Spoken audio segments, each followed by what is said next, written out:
ভারতে নির্মমভাবে খুনের শিকার হয়েছেন ঝিনাইদহের এমপি আনার।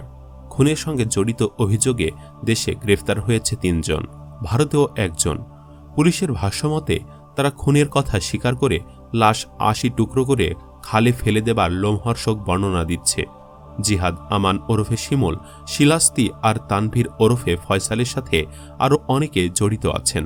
তাদের আসল পরিচয় কি, কার বাড়ি কোথায় ও খুনের সময় কে কি করেছিল, চলুন জেনে নেওয়া যাক বিস্তারিত। চিকিৎসার জন্য গত ১২ মে সাংসদ আনার বাংলাদেশ থেকে পশ্চিমবঙ্গের উত্তর ২৪ পরগনা জেলার বারাহনগর থানার ১৭/৩ মণ্ডলপাড়া লেনের বাসিন্দা ও তার বন্ধু গোপাল বিশ্বাসের বাড়িতে ওঠেন। পরে ১৩ মে দুপুরে ডাক্তারের সঙ্গে দেখা করে কথা বলে বের হন। ওই দিন সন্ধ্যায় ফেরার কথা থাকলেও তিনি আর ফিরে আসেননি। পরবর্তীতে গত ১৮ মে বারাহনগর থানায় একটি নিখোঁজের অভিযোগ করেন গোপাল বিশ্বাস। ১৩ মে যে কোনো সময় নিউ টাউনের সঞ্জীবা গার্ডেন্সের ফ্ল্যাটে তাকে খুন করা হয় বলে অভিযোগ। ১৪ মে প্রথম পর্যায়ে এমপির মরদেহের খণ্ডিত অংশ একটি ট্রলি ব্যাগে করে ফ্ল্যাট থেকে বের করা হলেও খুনের বিষয়টি প্রকাশ পায় ২২ মে। এদিকে ঢাকার বিভিন্ন সংবাদ মাধ্যমে হাতে আসা একটি সিসিটিভি ফুটেজ পর্যালোচনা করে দেখা যায়, ভারতীয় সময় ১৪ মে বিকেল ৫টা ১১ দিকে দুজন একটি পেস্ট কালারের ট্রলি ব্যাগ ও ৩ থেকে ৪টি পলিথিন ব্যাগে আনারের মরদেহ গুম করার জন্য লিফটে উঠছেন। ঢাকার গোয়েন্দা পুলিশের কর্মকর্তারা বলছেন, ফ্ল্যাট থেকে যে দুজন বের হয়েছে তারা হচ্ছে আমানুল্লাহ আমান ওরফে শিমুল ভুইয়া ও জাহিদ। সিসি ক্যামেরায় যা দেখা গেছে তা স্বীকারও করেছেন ডিবির হাতে গ্রেফতার আমান খুলনার ফলতলা উপজেলার বাসিন্দা।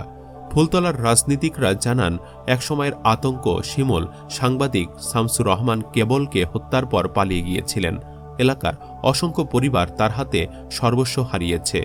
আমান গ্রেপ্তারের পর তার ছোট ভাই ফুলতলার দামোদর ইউপি চেয়ারম্যান শিপলু ভুইয়াকে খুঁজে পাওয়া যাচ্ছে না, তার বাড়িতেও কেউ নেই। এক আত্মীয়া জানান, ঢাকার বাসা থেকে আমানের সঙ্গে আটক হয়েছে তার স্ত্রী মুক্তা এবং ভাইপো তানভীর। অন্যদিকে জিহাদও ভারতীয় পুলিশের হাতে গ্রেফতার হয়ে তার স্বীকারোক্তি দিয়েছে। জিহাদ হাওলাদার খুলনার দিঘলিয়া উপজেলার বারাকপুর ইউনিয়নের বাসিন্দা। এলাকায় জিহাদ রং মিস্ত্রি হিসাবে পরিচিত। তার বাবা জয়নাল আবেদিন হাওলাদারও পেশায় রং মিস্ত্রি ছিলেন, তবে বয়সের ভারে তিনি এখন আর কাজ করতে পারেন না। জিহাদরা ৪ ভাই এবং ১ বোন। তার ভাইয়েরা স্কুল ও মাদ্রাসায় চাকরি করেন। বারাকপুর ইউনিয়নের মানুষ জানায়, এলাকায় তিনি রং মিস্ত্রি হিসাবে পরিচিত ছিলেন। স্থানীয় একজন জনপ্রতিনিধির সঙ্গে দ্বন্দ্বের জেরে হত্যা প্রচেষ্টা মামলার আসামি হন। এছাড়াও মারামারি, ডাকাতি সহ একাধিক মামলা রয়েছে। আনারকে মারার পর মাংস বানানোর কাজ সারে সে। এদিকে জিজ্ঞাসাবাদে আমান ওরফে শিমুল ভুইয়া জানিয়েছে কিভাবে এমপি আনারকে বালিশ চাপা দিয়ে হত্যার পর হাত পা সহ শরীরের প্রত্যেকটি অঙ্গ প্রত্যঙ্গ আলাদা করা হয়, যেন কোনোভাবে এমপি আনারের চেহারা দেখে কেউ পরিচয় শনাক্ত করতে না পারে।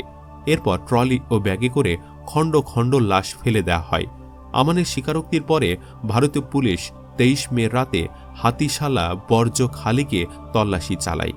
তবে অন্ধকারাচ্ছন্ন হওয়ায় রাতে কিছুই পায়নি পুলিশ। আবারও খণ্ড লাশের সন্ধান শুরু করে ভারতীয় পুলিশ। তবে আমান বা জিহাদ কেউই মূল হোতা নন।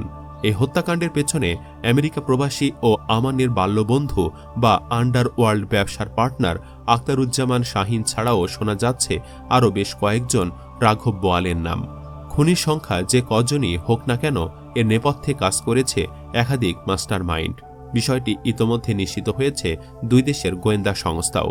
তবে তদন্তের স্বার্থে তাদের নাম প্রকাশ করছে না কেউ।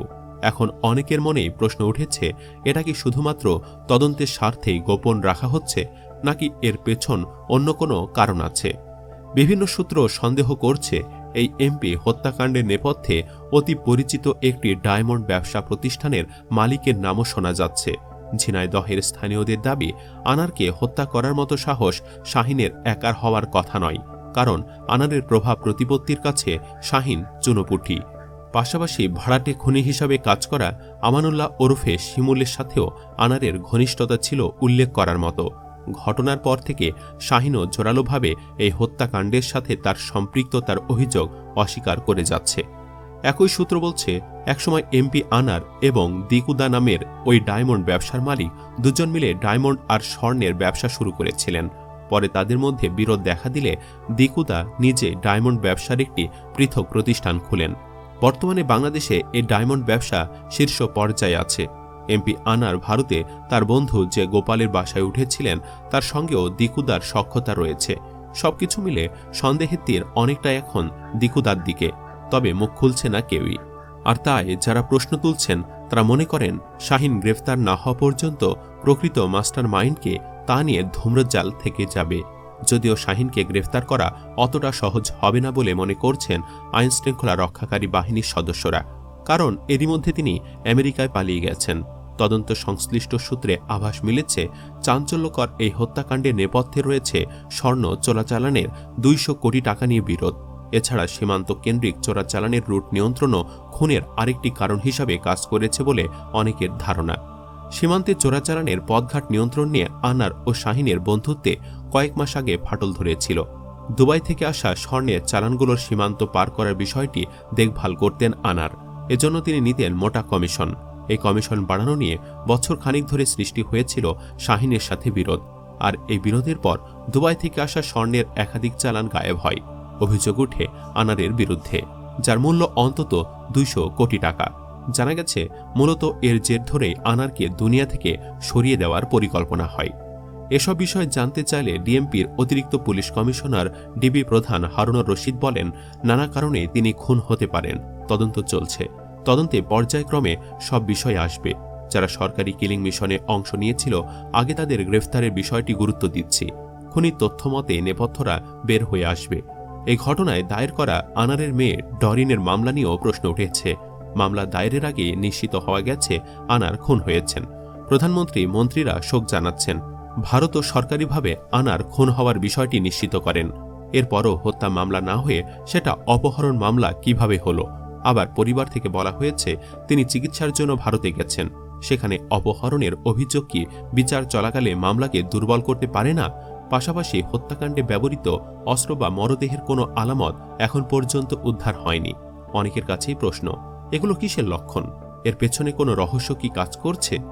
আনার হত্যার রহস্য উন্মোচনে যৌথভাবে কাজ করছে বাংলাদেশ ও ভারতের পুলিশ।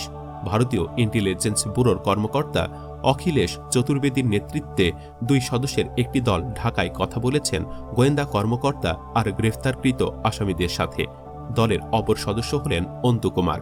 তারা ঢাকা মহানগর গোয়েন্দা পুলিশের কর্মকর্তাদের সঙ্গে সাক্ষাৎ করে প্রাপ্ত আলামত সহ বিভিন্ন তথ্য বিনিময় করেন। ডিবিও শিগগিরই কলকাতায় ঘটনাস্থলে যাওয়ার পরিকল্পনা করেছে। যেতে পারেন আনারের মেয়ে ডরিনো। সুপ্রিয় দর্শক, সব মিলে আপনার কি মনে হচ্ছে? আনার খুনের সাথে কোনোভাবে আবার পরিবারের কেউ জড়িত নন তো? কমেন্টে জানাতে পারেন আপনার যে কোনো ভাবনার কথা। জানাতে ভুলবেন না কেমন লাগলো আমাদের আলোচনা। ভালো লাগলে ভিডিওটি লাইক দিন ও শেয়ার করুন। এই চ্যানেলে আজই প্রথম হলে অন্য ভিডিওগুলো দেখুন। ভালো লাগলে সাবস্ক্রাইব করুন। ধন্যবাদ।